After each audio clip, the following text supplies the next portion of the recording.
We'll get to the text here shortly, but let's introduce this new series here just a little bit as we jump into it. I don't know if you've been paying attention. I don't know how you can't help but pay attention to what's going on in the news the past several months, the past several weeks, even this past week, more and more happening. But I think as you look at what's going on in our world, you would agree that there is much unrest in the world today. And maybe that's saying it mildly, right? There's so much unrest, social unrest that we see with the riots that are taking place there in Minneapolis and other cities. These paid protesters that are in constant confrontation with ICE over the enforcement of immigration laws. So much going on that way in Minneapolis and other places. It wasn't that long ago that we saw Charlie Kirk assassinated for his beliefs and the discord that was there on those campuses. We saw a disruption of a church service in Minneapolis last week or the week before. There's social unrest that's going on around our country. There's political unrest. And it's not hard to see that. We see two parties that seem sometimes more intent on fighting each other than on working together. And there's a deep divide, a deeper divide, I think, than I've ever seen since I've been alive in our country. There's unrest politically. We see socialist and even communist agendas being openly advanced by some of our leaders. And then the firestorm that creates, political unrest. There's moral unrest. We see that everywhere that we look. We think of the Epstein files and the decisions, do we release this, do we not release this, who's going to be in trouble if we release this, and there's all kinds of stuff that we could talk about when it comes to that. Sports gambling, the stories that have just broke not that long ago, where very powerful and influential people, sports stars, involved in these betting schemes, and that's all coming to the forefront.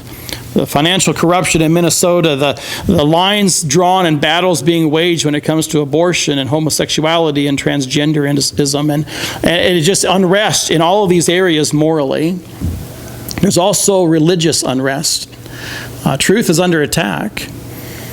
And we see even in some of our churches, mainstream denominations caving in on significant doctrinal issues. There's unrest in our churches. There's unrest even beyond the United States. Atheism and agnosticism are on the rise worldwide. We see Christians suffering for the cause of Christ outside of the United States. A Christian kidnapped not long ago in the country of Niger. It's not a missionary that we support, but Colin and Tina know this man. And from what I understand, at this point, we still don't know. He's not been found. They've not been released. There's unrest. See martyrdom even in Muslim countries, people being martyred for their faith. I guess what I'm trying to communicate is there's agitation and there's unrest everywhere we look in this world. We can't avoid it. We can't avoid not seeing it. But I don't think it stops there. This isn't just a worldwide problem, and everywhere besides Columbia Falls is affected by it. It affects us here in our Flathead Valley as well. We see unrest all around us. You pop in on any local Facebook chat or next door neighbor site. There's these online sites that you can go to, and you see the anger and the frustration and the mean-spirited comments that just tend to rule the posts. It wasn't long ago there was a road rage shooting just outside of town. Remember that? Close to where some of you guys live, not far away. Folks, that's unrest. Discourse about our school systems and city government and growth policies turns into arguments, and those quickly get out of hand and generate more heat than light. There's a lot of agitation, a lot of unrest, but it's not just in our world and in our country and in our community. I think sometimes even in our church, we can see unrest. There's a lot of hurting people in our church. A lot of you guys going through some deep waters right now, and that can lead to angst and it can lead to turmoil and unrest. We can be overwhelmed with the struggles of everyday life. And many of us can identify with that. I know the struggles that many of you are going through. Others of you are going through struggles that I have no idea about. That's why we pray for each other. But you know what? It's not just in our church. I look in my own life, and I can see struggles with unrest. I can see times where I don't have the peace of God. There's times where my faith fails and my view of God gets small, and then frustrations come out in the things that I say and the way that I say it. An agitation inside that now is expressing itself outwardly. We all struggle with these types of things. I I've got a good friend, we've been praying for him. His name is Bob. He's got stage 4 cancer. The last report earlier was he'd had surgery and the things were actually looking good. Just this last week, I got an updated report and they're saying, no, it's not looking as good. And if you don't go back in for 6 months of more intense chemo, it'll probably take your life. Do you want months to live or years to live? And I look at Bob and the way he's handled this whole thing, and I'm like, wow, what a model of Christianity. He's praising God through this, and it's just been such an encouragement to me. But then he was just opening up and saying, I got that news, and he goes, it was just a gut punch. And he made comments like, I was a real jerk that day. I didn't have peace. I was calling people out for the way they were driving. I was being rude to my wife and my kids. And here's one that I think he's probably closer to God through this time than anybody I know, and he's still struggling with this peace and this unrest. So where is this lack of peace coming from? You know, I don't really think that for most of us, it's coming from the unrest that's in the world. We're not really faced with what's going on in Minneapolis. We see it on the news. That doesn't really affect us right now. Most of us don't get up every morning and worrying about jihadist men with long beards and sharp knives throwing us in a van as we walk down the sidewalk and kidnapping us. That's not one of my top 5 concerns, right? I don't think most of us are concerned that when we go to work in the morning, we're going to encounter a protest, or on the way home, there's going to be rioters blocking our traffic and not allowing us to go home. That's not a concern that we face on a daily basis, right? We're not stressed over that. We're not anxious that a cop might profile us because of the color of our skin. Those may be real fears to some, and I'm not discounting those. But I don't think those are real fears for us today where we're living right here in the Flathead Valley. No, the source of our unrest comes not from the turmoil in this world, but from the anxieties that are in our hearts. Fears that hit a little bit closer to home.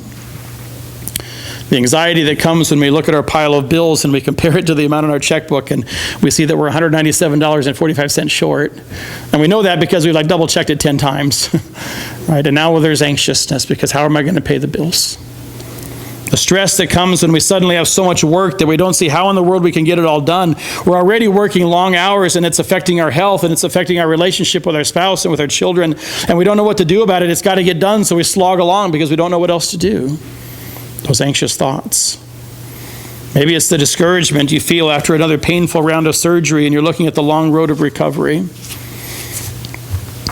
Maybe it's a family member that gets a life-changing diagnosis, or a friend that you know that's fighting a terminal disease. And then it makes you stop and wonder, I wonder if that little growth on my neck really is cancer.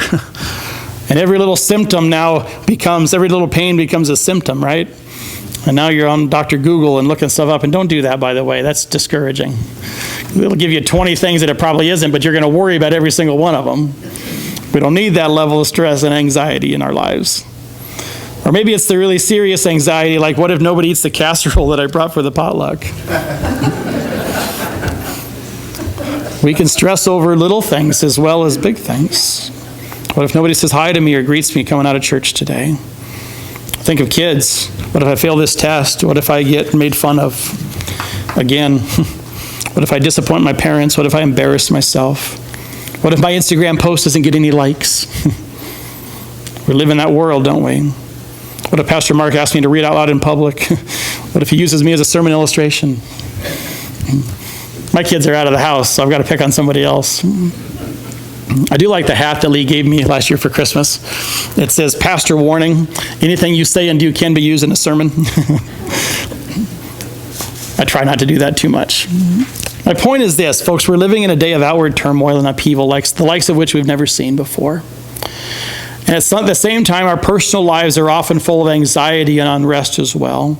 The way that we respond to these challenges and these frustrations often creates turmoil in our hearts. And here's the conundrum. Okay, we're facing this level of angst and anxiety, but we know the verses about peace. We know what God has promised to us. And many of these verses we can quote. We've looked in 1 Peter where he says, grace and peace be multiplied unto you. We've seen him at the end of the book saying, peace be with you. We know the passage in John 14 where Jesus says, peace I leave with you, my peace I give unto you. Romans 5, we're familiar with this. Therefore, being justified by faith, we have what? Peace with God. We know these verses. It goes on in Romans 15, the God of hope fill you with joy and peace. 2 Corinthians 13, live in peace, and the God of love and peace shall be with you. Galatians 5, the fruit of the Spirit is love, joy, peace. Colossians 3 talks about the peace of God ruling in your hearts. Philippians 4 reminds us of a peace that passes all understanding, that will guard our hearts and our minds. And we know these promises, but here's the conundrum. We evaluate our lives and we wonder what's wrong with us because what we're experiencing is a far cry from the peace that's promised in God's Word. Wouldn't it be nice if there was an app for that? There's an app for everything else. Peace, push the button, right? An app for peace. By the way, there kind of is. If you have a Bible program on your phone, there's maybe we could make that analogy. But wouldn't it be nice if there was an app for that? Wouldn't it be nice if we could push the Staples easy button and all of our anxious thoughts and fears were magically gone, just taken away? Wouldn't it be nice if peace came in a bottle? We could get a prescription, take 2 pills twice a day, and all of our worries would be gone. Our souls would be at rest. Incidentally, people do try that, and it doesn't work. I heard a story about a guy that hired a friend to do his worrying for him. Have you heard about this? He agreed to pay the fellow $200 a week. He had a lot of worries. $200 a week to just handle all of his worries and his concerns. And then the guy got to thinking about it a little bit and says, wait a second, aren't you broke? Where's the $200 going to come from? And he goes, well, I guess that's your first worry. Figure that out. Maybe that'd be worth it. I don't know. Folks, God has a solution for the unrest and the worry that's in our hearts. There is a prescription for peace. And no, it doesn't come in a bottle. No, it doesn't come as a pill. No, it's not an instant solution where I can just push a button and it magically appears. But it is a tried and true solution. And it does work.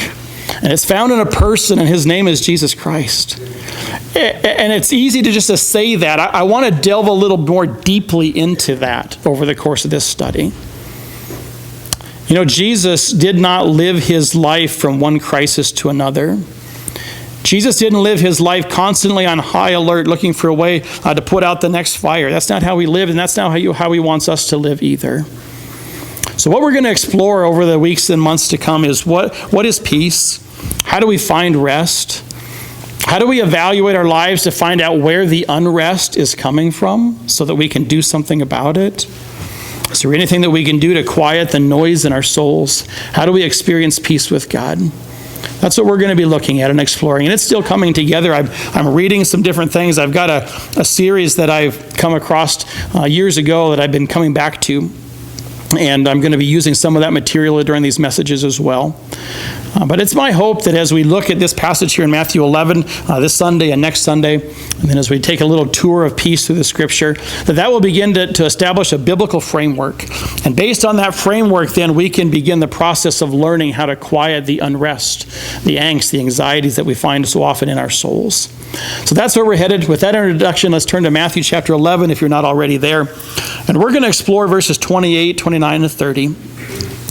I thought this would be a one-week message, but I think it's going to take us 2 weeks. This really is a foundational passage, and we're going to come back to this numerous times through the course of our study. And so I want to make sure that we understand what the text is saying here, and I think it'll be an encouragement. But let's read these verses together.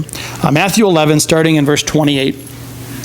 Jesus says this, "Come unto me, all ye that labor and are heavy laden, and I will give you rest. Take my yoke upon you. Learn of me, for I am meek and lowly in heart, and you will find rest unto your souls. For my yoke is easy, and my burden is light."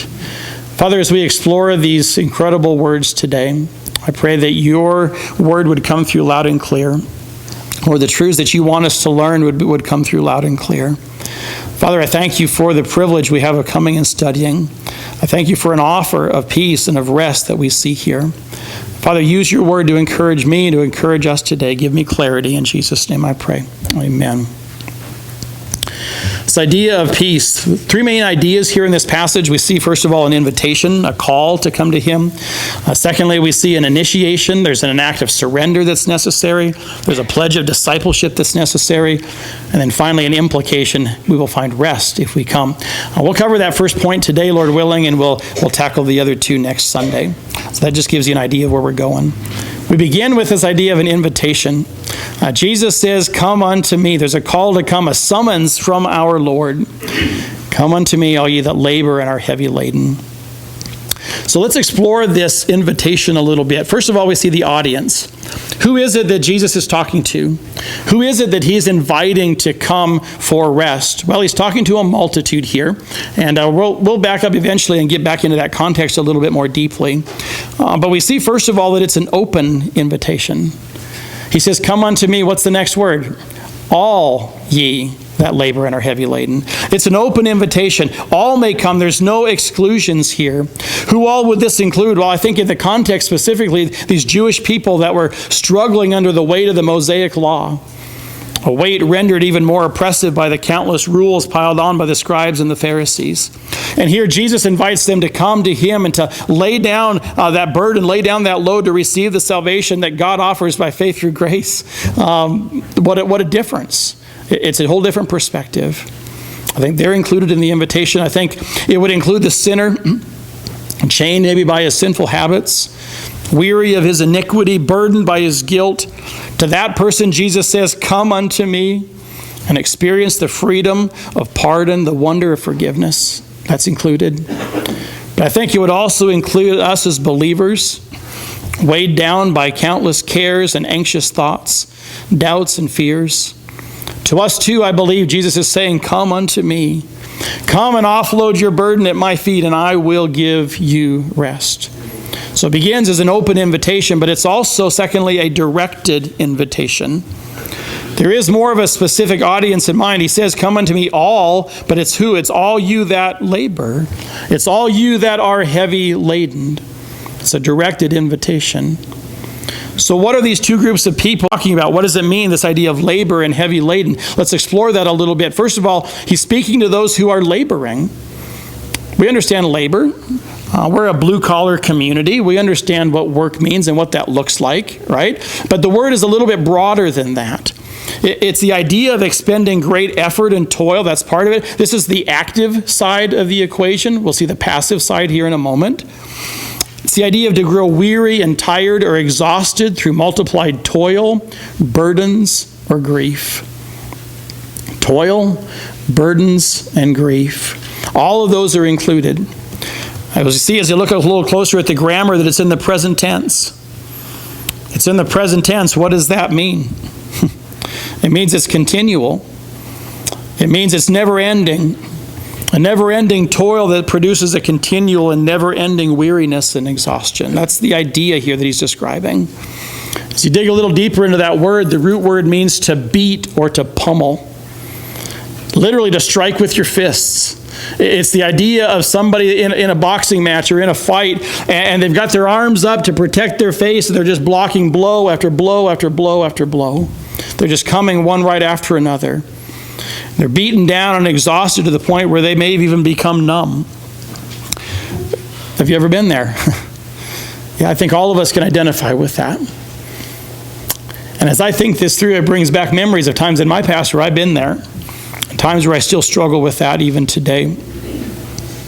The idea here of labor. Maybe you're there right now too, and to you, Jesus Christ says, come. Come unto me, all you that labor. It's interesting, this is a general term. And I'm thankful that God uses a general term here. It leaves it kind of open-ended. It's a weariness that can come from many different sources. It's not just physical toil, and he's saying, come to me and you'll never have to work again. That's not what he's saying here. As appealing as that might be some days when work is a drudgery, that's not his point. It's an open-ended concept, and we can include different things like physical labor. That would be part of it. Have you ever had times where you've had so much to do physically where you did not think you were going to be able to get it done, and your body was simply exhausted? Yeah, we've been there. I think it also includes emotional stress. Times where we're carrying burdens and weights of emotional stress that are debilitating even. I think it could include mental fatigue, where our minds are just struggling. There's so much to process and think about. I think it can also include spiritual battles. The weights that we carry as we're fighting sin and Satan's temptations and spiritual oppression that comes our way. In reality, I think for most of us, we'd be honest to say it's probably coming from all four of these areas to some degree or another. Maybe it's heavier weighted one way or another at different times, but likely it's coming from all of them. And by using this general word here, Jesus is not limiting the invitation to just a few. He's opening the door for all who labor in all of these different ways to come to him and find rest. That's beautiful to me. He's not limiting it. He's not saying you can't come because you're in this category. He's opening it up for all of us. So he's speaking, first of all, to those who labor. Secondly, he's speaking to those who are heavy laden. Perhaps we could say overburdened. Have you ever been overburdened?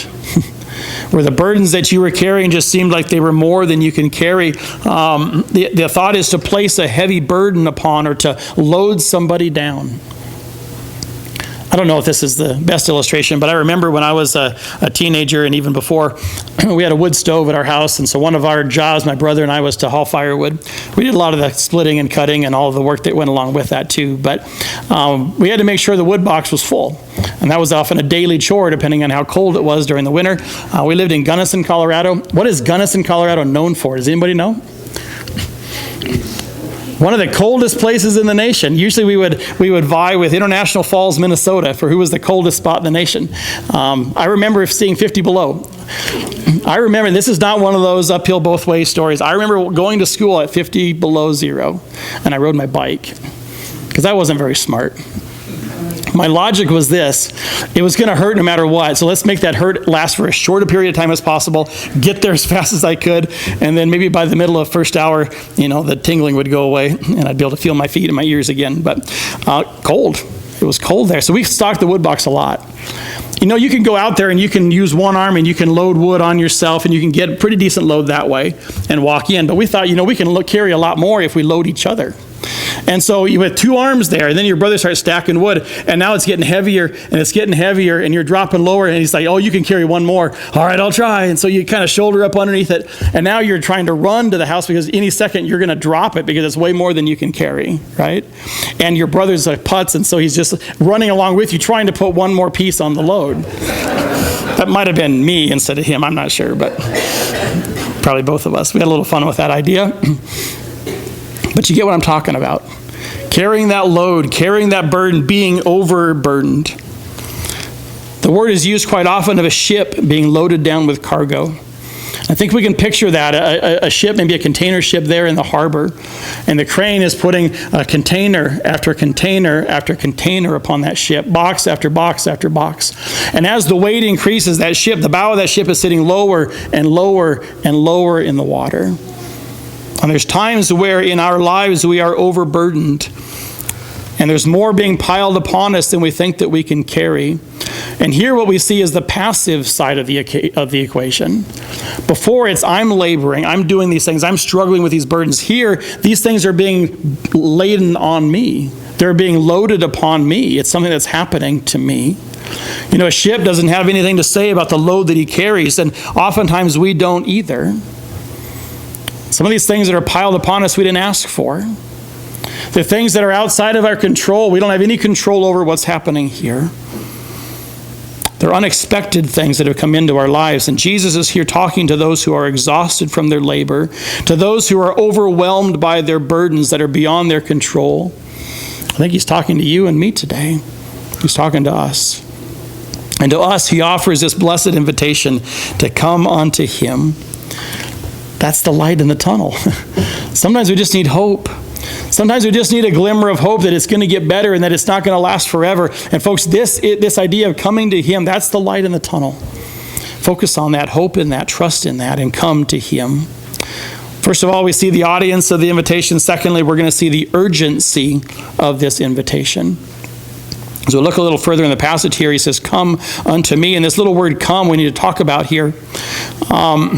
It's an interjection. It's an unusual word. It's more of a cry or a call. He's urging us to come. There is a sense of urgency in this word. It's an interjection. It shows importance. It shows urgency. It's the same word that Jesus used for Lazarus when Lazarus was in the tomb and he said, come forth. But that's the same word here. And that's the idea. That's the thought behind it. It involves place. We're to come to him. Come here. It involves time. Come now. Those are ideas that are built into this word. It is also in the imperative mode. And so we could say it's more of a call, or even we could say more of a command. Jesus is saying, come hither, come here, come here, come here now, is what Jesus is saying. And there's a real sense of urgency. Why is there such a sense of urgency tied to this word? Well, I think he alone knows the seriousness of the situation. We don't have a grasp sometimes of how serious it is. He knows the consequences of our unrest. He knows the toll that our anxiety will take on our minds and on our bodies and our spirits. He sees that where we don't. He says, come to me. It's urgent. I think maybe he knows how close we are to the breaking point. And he wants us to come to him before that breaking point happens. And so there's urgency. Come to me. You know, commands are obligatory. Invitations are optional. So maybe invitation isn't the best use of the word here to capture the thought here. He's not forcing us to come. That's why I'm still using the idea of invitation. He's still asking, we could say pleading, he's calling for us to come. But invitations are viewed as optional. Commands are viewed as obligatory. Have you ever got an invitation for something and you really didn't want to go? Some of you are smiling. How many of you have become pretty adept at coming up with excuses to get out of doing things like that you don't really want to do? Yeah, I think we can identify with that. You know, sometimes we do the same thing with God. He calls us to come to him. But we think about that and we're unsure what all coming to him is going to require, and so we're a little hesitant to follow through. And so instead of just coming and taking him at his word and following through, we begin to make excuses. Maybe we view it as an invitation and we hear God saying it this way: hey, if you're not too busy, come to me. Or if you can free up your schedule a little bit, come to me. If you can fit me in, come to me. Or if you try to squeeze me into your schedule sometime, please do that, then come to me. That's not what he's saying here at all. That will never do if we desire to find the rest that God is promising in this passage. There must be an urgency. We must come to him, and we must come to him now. We must not view this as something that's merely optional, and to stop making excuses, and we need to come. So we see there's an urgency here in this invitation. Third, we see there's an intimacy in this invitation. What does he say? Come unto me. Come unto me. Wow. It's not come to church. We should. It's not saying come to a meeting, or here, read this manual, or here, come and talk to my assistant. Do you remember the story of Naaman in the Old Testament? This came to my mind even this morning as I was thinking through this. He was from Syria. He was captain of the army, and he ended up with leprosy, and he captured this little Jewish girl, and she said, hey, go talk to the prophet of my country. He can take care of it. And so he shows up there with a note to the king. The king doesn't know what to do with it. And so he finally goes to Elisha. They get it all sorted out. And he gets to Elisha's house, and what is he expecting is going to happen? Elisha's going to come out personally, because after all, Naaman's a very important person. And he doesn't. He sends his servant out. And what was Naaman's response? He was angry. I thought surely he would come out himself and just take care of my problem, just like that. But no, that's not how it happened. But he had that perspective. Jesus says, you can come to me personally. It's hard to get somebody that's higher up the food chain. Have you ever needed to talk to a manager about a problem, and it's hard to get a hold of that manager because there's so many people below them?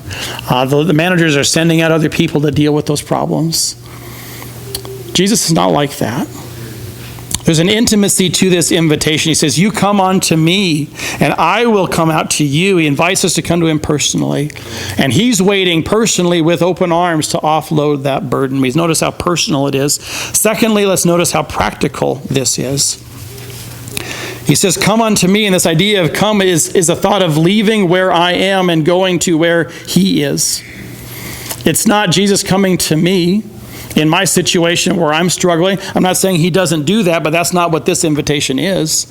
It's not him coming to me, it's me going to him, and I think that's important. Why? It puts the responsibility in my court. For me to go to him, it means that I've got to be ready for a change. I've got to be ready to do whatever it takes for that change to happen. It requires action on my part. I think maybe Jesus is making sure that we're serious when we come. And I think there's a part of this that until we get sick and tired of being sick and tired, until we get sick and tired of the anxiety and the angst and the struggles that we're facing, we're not going to get serious enough about dealing with them to come to him. We'll come back to that point later on in this study. But I think we need to reach a point where we hate our unrest sufficiently to be able to come to him and seek his rest, whatever that may end up costing us.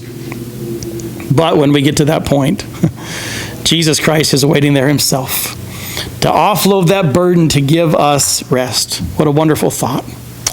There's one more truth that I want to see here in this passage this morning, and that is the outcome of heeding the invitation. He says, "Come unto me, all you that labor and are heavy laden, and," what's the next phrase? "I will give you rest." What's the outcome? I'll give you rest. And we see three thoughts here. First of all, the person that's involved. I will give you rest. Going back to the personal nature of it. I alone will give you rest. I, your sin bearer. I, the creator of heaven and earth. I, the Prince of Peace, will give you peace, will give you rest. And there's a peace that the world promises, and it presents itself in a variety of ways.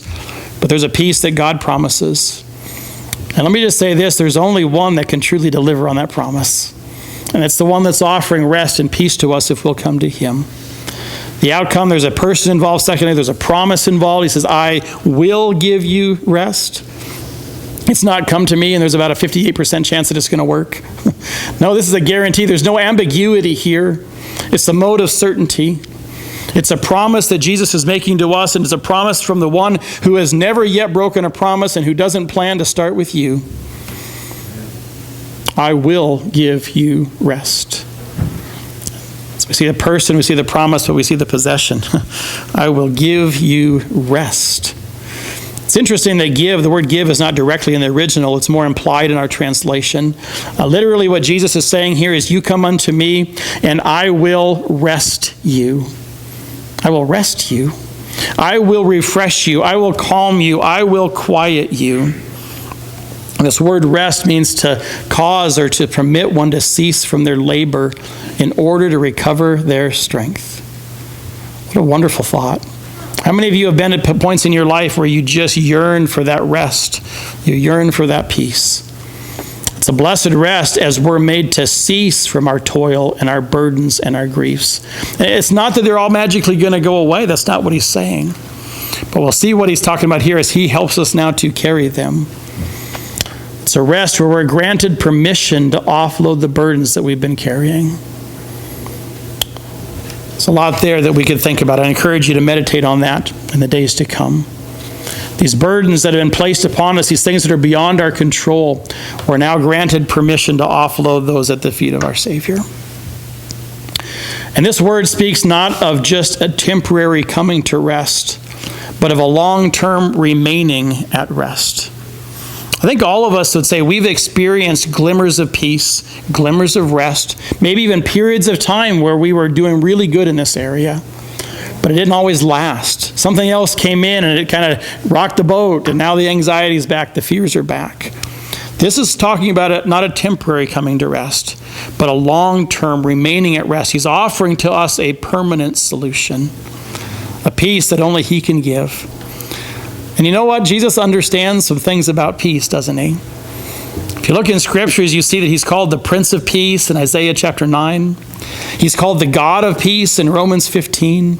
He's called the author of peace in 1 Corinthians 14. He's called the Lord or the Master of peace in 2 Thessalonians 3. He knows of what he speaks. And when he promises to give us that peace, we can be sure that he will fulfill that promise. Oh, what a wonderful invitation. This invitation to come to him and to find rest. An open invitation given to all who labor and are heavy laden. An urgent invitation calling us to come and to come to him now. An intimate invitation where he calls us to come to him personally. And then maybe we could say it this way, an effectual invitation. A coming that results in refreshment and calming and quieting rest. What a wonderful picture here. That's just the first step. We're going to get to the rest of it here. I knew it'd be a 2-hour message and I wasn't going to do that to you guys here this week. So let's think this through this week. Go back to the notes. Go back and talk to the Lord. Ask him to evaluate your heart and help you to see where those thoughts of anxiety and fear are coming from. Those things that are causing unrest. Come unto me, he says, all ye that labor and are heavy laden, and I will give you rest.